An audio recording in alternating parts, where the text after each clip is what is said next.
Carla Kita épouse un certain John Pitt. Grand mariage, dans un manoir au Texas, tout ça. Le cadre classique, on pourrait dire. Oui, sauf que, d'après la source, la nuit même du mariage, pouf, John Pitt disparaît. Disparaît comment? Volatilisé, après le départ des invités. Plus personne ne le revoit, aucune trace. D'accord. Et ça, c'est que le début, si j'ai bien compris. Ah oui, c'est là que ça devient répétitif et sinistre. La source dit qu'elle se remarie 10 fois après ça. 10 fois? Oui, 10 autres époux dans les années qui suivent. Et à chaque fois, le même scénario. Le mari disparaît. Exactement.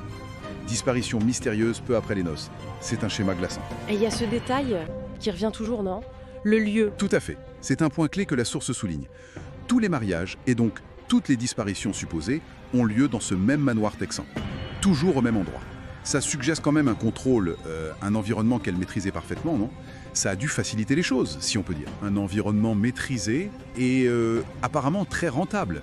Parce que pendant que les maris s'évaporent, elle, sa fortune grimpe en flèche. Ah oui, ok. La source donne des chiffres. Il indique qu'en 1917, Carla est devenue multimillionnaire. Sa richesse viendrait de ses maris décédés ou disparus en tout cas. Oui, c'est ça.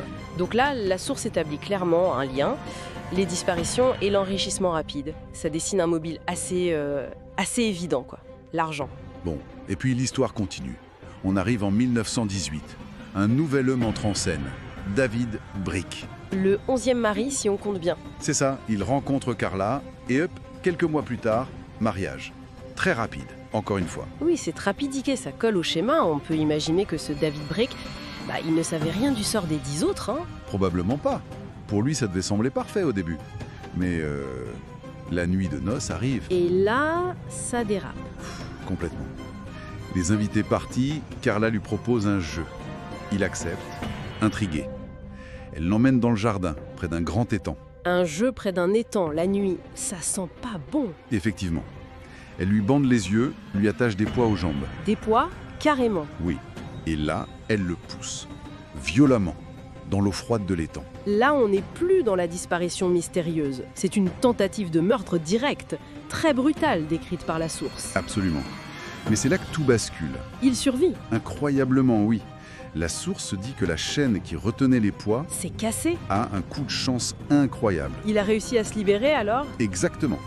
Il s'extirpe de l'étang, trempé, terrorisé. Et il s'enfuit, j'imagine. Il court à perdre haleine, à travers les bois autour du manoir. Une course folle qui dure des heures, d'après le récit. Jusqu'à ce qu'il trouve de l'aide. Oui, il finit par atteindre un poste de police. Et là, il raconte tout.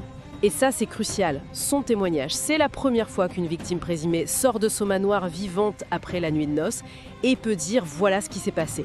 Du coup, les autorités réagissent vite. Immédiatement, d'après la source. Le soir même, ils vont au manoir. Et ils trouvent Carla. Oui, ils la trouvent endormie. Ils procèdent à son arrestation sur le champ. L'arrestation se passe comment alors? La source ajoute un détail assez frappant. Apparemment, elle résiste farouchement. Il aurait fallu plus d'1 heure et plusieurs policiers pour la maîtriser.